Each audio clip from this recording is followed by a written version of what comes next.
Hi, Marianna. Thank you so much for joining us on the Speak as a Leader podcast. I was really looking forward to this conversation because you have some really interesting and unique perspectives on leadership, and you've had a really long and fulfilling career at Home Depot. So I can't wait to dive into that. Thank you so much for joining us. Thank you for having me. I'm excited to be here. The very first thing that struck me when I was looking at your long history in the corporate world was that you've been at one company for more than 20 years. That is super rare now. It is. So I'm fascinated by your journey. So first, I would love it if you can tell us a little bit about your journey. How did you end up there in Home Depot? How has it been the last 20 years? It's going to be a challenge condensing 20 years into a few minutes. I like the challenge. I thought so. I thought you might. So let's start with that. Yeah. So I actually, right out of college, I actually did consulting for 2 years, and it was an interesting time to be a consultant, right? The first year, great. Everything was awesome. And then 9/11 happened. Everybody stopped doing stuff. And so I went to a career fair that my alma mater was having. I went to Georgia Tech, and I kind of walked around, and I was, halfway looking at stuff. I wasn't too serious. I dropped my resume at the Home Depot table. I grew up in Georgia. I knew Home Depot. I went there on weekends, and somebody I had gone to school with saw my resume and said, we have to bring her in. And after many, many, many, many interviews for several different teams, I finally got hired. And I haven't looked back. It's a job that I thought, I'll just be here for 2 years and then I'll go do something else. And instead it's turned into a career. And the beautiful thing about working for such a large organization is that you have the opportunity to go and do different things when you're ready to reinvent yourself. And you're not necessarily pigeonholed, right? So I started off in a store operations role doing IT implementations. And now I run middle mile transportation for our Northern division, which means moving freight from one Home Depot building to another. That's a weird journey to take, right? From IT to moving trucks. And part of that started with me setting out a path where I said, I wanted to have experience with stores. I wanted to have experience in supply chain, and I wanted to have experience with merchandising. And I figured if I had something in all three of those three legs, I would have a seat at any table within the company. That sounds fascinating. I love that the company did not just have the opportunities, but it made them open and available to you when you wanted them. And I love that you used that phrase, that when you're ready to reinvent yourself. So a lot of people, when they feel like that, they just quit their job and they find another one, or they take a sabbatical and they take time to think. But what you did was you just looked at another department, or another part of the company that you could dip your toes into. Yeah. And sometimes it was going into roles and teams that I had absolutely no experience in, but I knew I was bringing something else to the table. So for example, when I joined the inventory team, I had never purchased anything. I've never had to manage inventory and turns and understanding all of that. But what I brought to the table was a keen understanding on how our freight moved and how inventory moved through the supply chain. And that was something that the team didn't have. Absolutely. When you're going to another department, when you're stepping into a new team, the first thing you have to do is take stock of what you've already learned, and also be able to share that and understand and show other people that there is space for cross-pollination. There is space for you bringing in the experiences from your earlier department. What I'm really curious about is when you joined, you were a young employee and then you grew in the company. If you reflect back on your time, especially let's say the first 7 to 10 years, how did you develop your communication style? Was there a point where you really started being more intentional with your words? Was there a time where you really started being aware of speaking as a leader? It was definitely a journey. I think I learned a lot because at times I was the bull in the china shop, right? I would just, there wasn't a filter. And sometimes you actually need a filter. Sometimes you can actually help people understand your point of view when you're approaching a problem by having understanding of where the other person was coming from. And so I learned that from experience, right? From making mistakes, having people in my corner that were willing to say, hey, Marianna, look, you made a mistake there. Let's learn from it, right? And let's see how we can pivot that in the future. If you're not open to that constructive feedback or radical candor, you're missing out on an opportunity that will really allow you to elevate yourself, not only as a leader of others in a where somebody reports to you type of position, but also as a leader among your peers. Because many times you have an opportunity to influence many people around you that don't report directly to you. And you can really help move and create momentum within your organization through that influence. Always very interesting to look back at the experiences that shape us. And I like the idea that you expressed about there being these different stages of leadership in your life. I specifically asked you about the 7 to 10 year mark because when I was in the corporate world, I definitely got a lot of responsibility, but I left before I became a people manager, which was always one of my dreams. So the first time that I started managing people was when I had my own little company, and it was entirely different from what I imagined. And not just that, but I had no support system. I had no senior management to guide me. I didn't have a lot of mentors at the time. Some of it was traumatizing for me and for the people that I was leading. So I'm always really interested in knowing about the mistakes that got us here. Because as you said, if we hadn't made those mistakes, then we wouldn't have learned those lessons and we wouldn't have picked up the skills that we are now proud of. Is there a specific mistake that you remember making early on? Does a story come to mind? I would say one that really comes to mind was I remember distinctly being in a meeting. I was probably an analyst or a senior analyst. I definitely was not a manager. And we were dealing with the IT team and we wanted to have this change done. And every answer was no. Like literally, like every answer, oh, nope, we can't do that. Oh, nope, we can't do that. Oh, we can't do that. And I got so frustrated. And I distinctly remember slamming my hand on the table and basically saying, damn it, what can I ask you that you'll say yes to? Like, I was just so mad, and then afterwards, I'm sorry, shook some hands, whatever. And it went away. But I realized in that moment, that's not how I'm going to be successful. I can't steamroll everybody. I'm not always going to get my way. How can I figure out where that common ground is? So prime example of learning from that lesson was a few months ago in a similar situation. There was a lot of no, we can't do that. System doesn't do that. There's no way we can make that happen. I'm like, okay, great information. How about this? Why don't we get back together in about 2 weeks? And let me know if you think of something creative that we might be able to do to solve this problem. And I kid you not, when we came back the next time, they're like, oh, well, if we figured out that we could do this, this, and this, because it was like, I'm not the one telling them how to do it. Mm-hmm. I'm not the one like yelling about it and just beating my hands on my chest and saying, you're going to do it because I'm higher ranked. No, it's like, let me be creative. And if you come back and there's still nothing, maybe there's some legitimacy on there's no way to do it. But when they came back and they were like, oh, we could do it. No, by the way, we could do it for free and we can have it done in 2 weeks. Even better.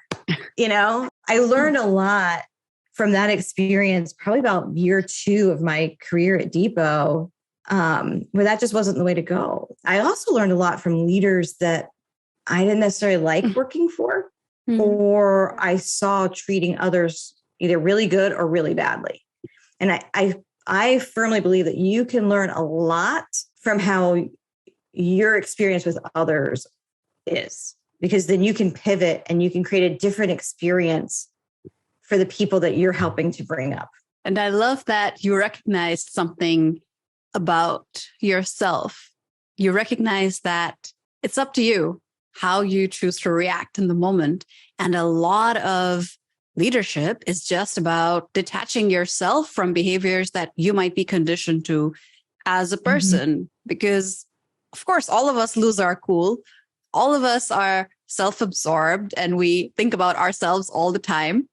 But when you're managing people and you really want to be known as a good leader, you have to unlearn all those things. You have to make it about other people first. That does not come naturally. It just sounds it sounds so good on paper. It's not about me anymore. It's about my team. But when time actually comes and you actually have to choose between either trying to do the job yourself or entrusting your team to do it, even when you feel like you can do it better, I really feel like that is one of those pivotal moments where you realize that, I have detached myself from this idea that only I know the answer, only I have this magical key to success. Right. Well, it's that pivot to being a servant leader that I think is really key. Because when you serve, and that could be anywhere, any part of your life, and you're gifting,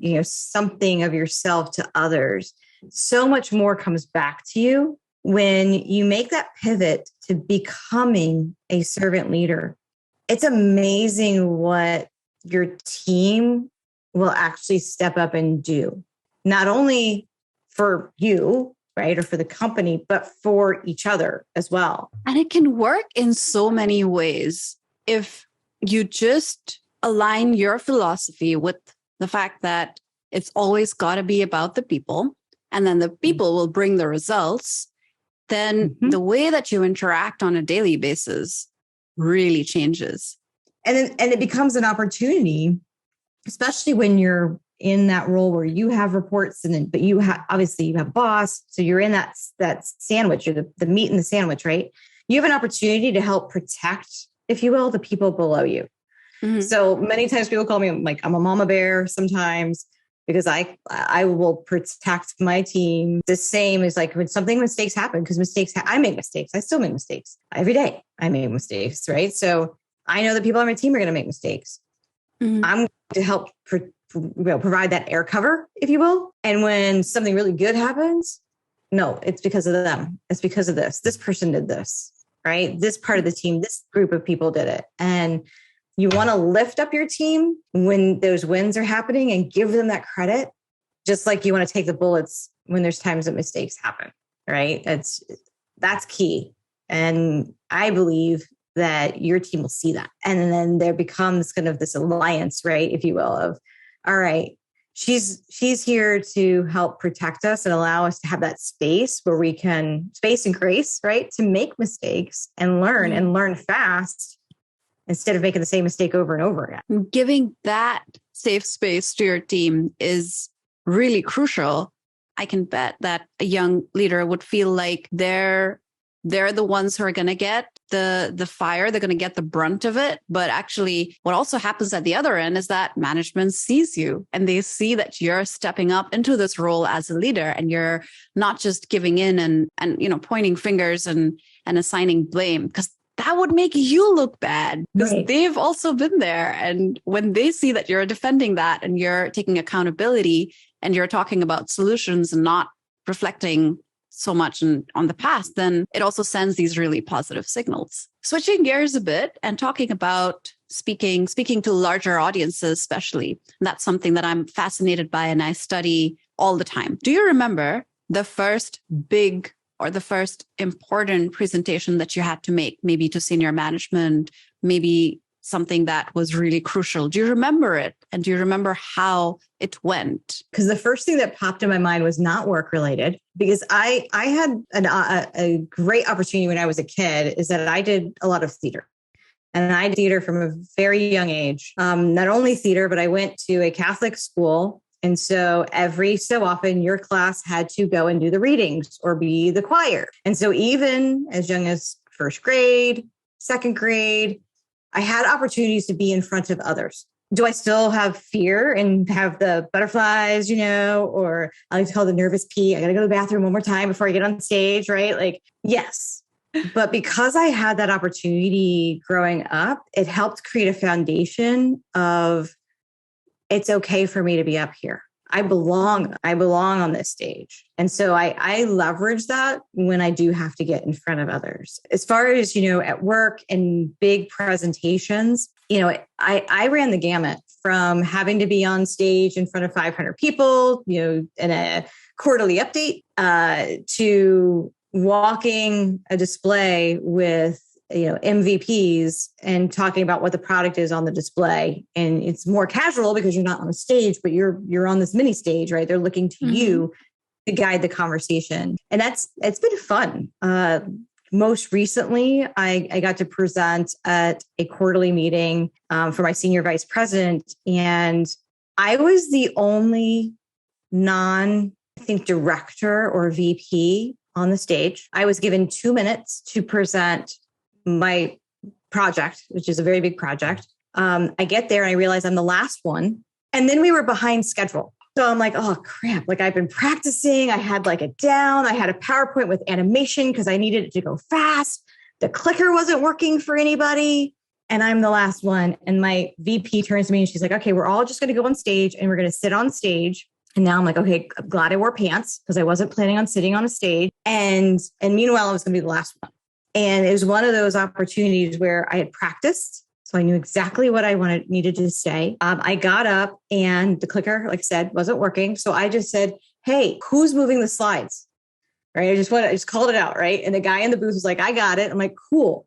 So I literally did my presentation. And every time I needed him click, I said, next. And so it became this cadence. It was like this rhythm for the presentation to the point of when it was at the end, I just ended with, I'm Marianna Kinnee. I'm the senior manager of Northbound Transportation. If you need anything, you just email. You've got any questions, right? And I literally just wanted to drop the mic, but I knew that would be inappropriate. And so, because I knew I had hit it, like I had hit shrunk time, it kept it peppy. So people were like, wow, this is different. This is different than like the monotone, let's talk about the numbers, right? And so when you have the opportunity to do things like improv, you can really learn a lot because you're thrown in those kind of situations. So if there's a fear of being on stage, go face that fear in a safe space. Go do something at your community theater. Go take an improv class. It's amazing what it will allow you to do and overcome. That's such a fantastic story because sometimes we prepare. And then on the actual day at showtime, everything that could possibly go wrong goes wrong. And in that moment, if you've had enough experience, if you've trained yourself to not get fazed by things like that, then you're going to make sure the show goes on. But if you get fazed, you get nervous, you start mumbling or fumbling for your words, not really knowing what's happening. A lot of people feel very lost when the PowerPoint doesn't work. It's like their crutch and they feel like traumatized. Oh my God, I don't have the PowerPoint. Now I don't know what to say.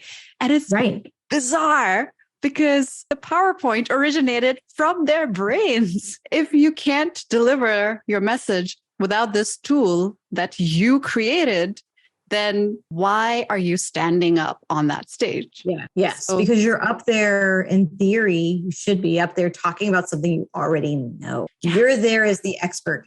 Guess what? If you're the expert, people are probably going to believe whatever you say. And the other thing I found is that you have to understand if you're on a stage. So for example, in that example, I was literally on a stage in front of, 300 people and it was televised to another 300 or whatever. That's one way that you communicate. Other presentations, you're in a really small conference room. You can't be that boisterous, big, and have that presence. You have to figure out, how do I take it down? And then I use my tone a lot. Like I'll change how my tone is. If I feel like people are maybe checking out, I actually might get quieter because I want them to lean in, listen more. And I'm really big on humor. I'm always feeding something sarcastic in. And I love it because then if you can get somebody to smile or relax a little bit, that's usually very helpful. And I love that you brought in improv. I'm a big improv person. I was trained in improv and I did improv for maybe 7 or 10 years. And it really does teach you how to perform when you're in the limelight, when you're in the spotlight, and how to keep things going and also how to pass the baton, because you can't just improv is like the opposite of stand-up comedy, where it's just you and a stage and you've rehearsed, you have a script, and all you have to do is play with the audience. But in improv, you have to play with the audience and then also be thinking all the time about the next thing and make sure that you're working with the team all the time and you're not explaining what they're saying, so that you're all building this one cohesive picture of what's going on. And there's some great things out there like Toastmasters and different things as well. But I really think improv is the best opportunity to get yourself uncomfortable. And it actually helps you in other situations too, right? So you talk about if you're on a project, asking questions. Well, if you have to go through the improv exercise where every response has to be a question, you can get creative besides just doing the 5 whys, right? So it allows you to actually be more creative in just your brainstorming sessions and how you're thinking about problems, because your solution might end up being something really outside the box. You can leverage, in today's day and age, many of my meetings are like this. I work from home or I'm on the road, and it's very rare that I'm actually in the same room. And so you have to figure out how do you engage people when it's very easy to multitask, be distracted by their other screens or their phone. And I think some of that is just how do you have a different presence to pull them in? I love that. How do you create a different presence? It is so much harder online. And I have heard this especially from people that are very comfortable on stages, very comfortable in the offline environment where they can see the audience in front of them and they react. So I often get this question, Nausheen, I love that energy and that reaction, and I build a rapport with my audience in that offline setting. So I am not scared. I am not underconfident when I'm in that setting. But how do I do my online presentations the same way? Because a lot of the times you don't see people. Either they have their cameras turned off, or a lot of these weird platforms. I never understand this, but these platforms actually don't allow for little face boxes looking at you. So you don't even have that. It's literally you talking very often to your own slides or to your own face, to yourself. So I often get this question, like, how do I put myself in the same zone? And it's all about what you said. You have to intentionally create that kind of environment. You have to tell your brain that this seems different, but it's not. It's the same thing happening, the same phenomena at play. You're delivering a message. You want people to understand it. You want people to remember it, and you want them to take some kind of action at the end of it. So people want to be talked to the same way. You just have to keep the same elements and just change the medium. So keep the engagement in, because if you would have engaged with them in the offline setting, why would you not engage with them in the online setting? Are there strategies that you've developed for yourself to put yourself in that zone and deliver these online presentations? I'm assuming you deliver online presentations now a lot. Yes, every week, all the time. There you go. So for me, one of it is just turning on my own camera. And I know that sounds really, really simple, but it was very tempting at the beginning to just have everything on. I also try to make sure I'm wearing, that sounds really, really, I try to make sure I'm wearing clothes, like real clothes, not, if I know that I am going to be in a presentation type mode, I may actually, let me get out a dress shirt. Let me get out the uncomfortable pants. Let me, wear something. It's almost like you're putting on your armor. If you were a knight, right? It's your armor, it's your uniform. And even like now, like very rarely, a lot of times, especially when, I've got my joggers on, it's very rare for me to even do that. I'll still put on a pair of jeans every morning, and just to know that I am getting into that mindset of this isn't just me being, super casual in my house. Like there's a purpose. And then your audience. So you, in theory, know who you're talking to, or at least why you're talking to them or why you're sharing your message. So how do you make sure you're calling out the things that help them? What's in it for them? Why should they care about what you're presenting on this initiative, et cetera? Because it gets buy-in, because you're literally, everything's marketing.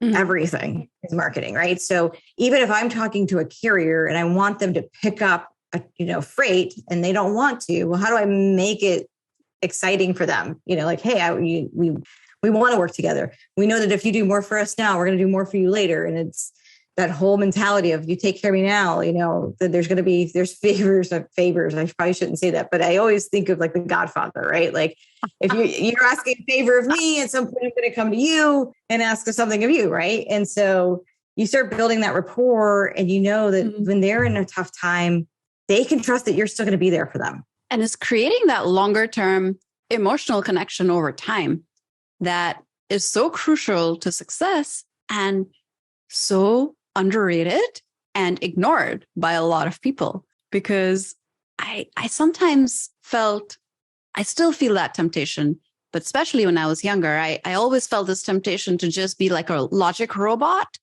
and feel like, yeah, this makes sense. You're getting paid for this. Why would you not do this work? I was never very good with emotions on the personal side either. So it was a real journey for me to understand that it doesn't matter what the context is. If you can get that emotional investment from someone, it could be your supplier, it could be your manager, it could be someone that's reporting to you, it could be your peer. The moment they're emotionally invested in you, you know that they're going to do whatever they can to help you win. And you create that bond. And it reminds me of something you said very early on about how when someone starts working for you, they become part of your tribe. Yeah, I think it's critical. I'll give you some examples. I had somebody on my team. He was a huge Tennessee Vols fan. So Tennessee is a college or university. They have a football team. There's a lot of emotion tied to football, especially in the South, especially college football. I quickly realized I needed to know, how did they perform that weekend? Did they win? Did they lose? Or was it a bye week, meaning they didn't play? Because that would tell me what mood I was walking into on that Monday morning. And I could make sure I leveraged the conversation of like, oh, I knew there was a win.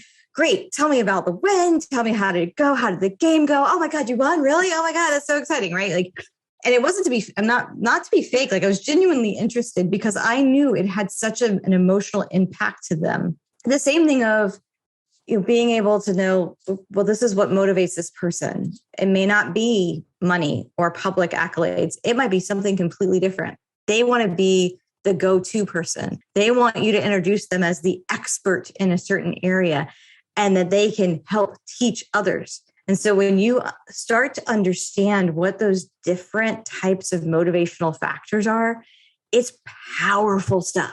I love that example of football. And I love that you went the extra mile in following something that you would never have watched otherwise. You don't care. But doing that just sends this incredibly positive signal to the other person who really does care about it. That shows to me that leadership is no longer about being in the business of getting work done. It's being in the business of understanding humans. People. Yeah. Understanding people. It creates that positive ripple effect. And especially if you're a manager of managers, then it really goes down and people take a cue from you on how to treat people that are reporting into them. And that's really that virtuous cycle that you really want to establish. So that's right. I want to close out with a difficult question. We talked about your early years as a leader, and we talked about now. So if you look at, let's say, very recently, the past 5 years or the past 7 years, when you've been this senior leader in the company, what has been the most difficult thing that you've had to say as a leader? I was not expecting that question. So this is kind of an interesting spin on that. I had recently left one team to move to the one I'm on now. And there was a gentleman on that team that it was weird. Nobody could get a hold of him. And he was in a remote position. So he was in California. We were all in Georgia. And his new boss came to me and said, hey, I can't get a hold of him. And like, we legit had to make a decision to do a wellness check. And that was really, really hard to have to make that call, because when you do a wellness check, you don't know calling the police basically to go knock on a door and see if the person's alive. And that's terrifying. And what was even more terrifying was that the contact that this person had, in the system, well, they had their wife listed, but the wife had passed away several years earlier. And so we're like, we have there was no other contact. And, thankfully, he was alive, but he was very, very sick. And nobody had known that he was very, very sick. That was really, really tough. It was tough because he meant so much to me. He meant so much to the team that he was a part of. And I couldn't be there. Like I couldn't fly out there. So there was no way to be present, to be able to be like, here, how can I help you? How can I bring you something to eat? Can I take you to your chemo? There was nothing that I could physically do because I was so far away. And so that was really hard. That was probably the most difficult thing to have to be a part of. Wow. Thank you for sharing that. I cry. Sounds like sounds like a very, very challenging situation. Yeah. But that's the beauty of it. When you create relationships, you spend so much time at work. You just do. And sometimes, unfortunately, you spend more time at work with your work family than you do your family or your friends. Mm-hmm. And when you can create those kind of relationships where your work family actually does kind of become like family, it's really cool. It's really, really cool. And, now that I've been working from home for a few years, I think that's even better because now I still get time with everybody here because I'm here. Thank you, Marianna. This has been such an interesting conversation. Thank you so much for being generous with sharing your experience, being vulnerable, and peeling back the curtain on 20 years of leadership that you really, you really shared some of these awesome things behind the scenes that we wouldn't have known. So thank you so much again for taking the time to talk to me. Thank you, Nausheen. I've really appreciated being here.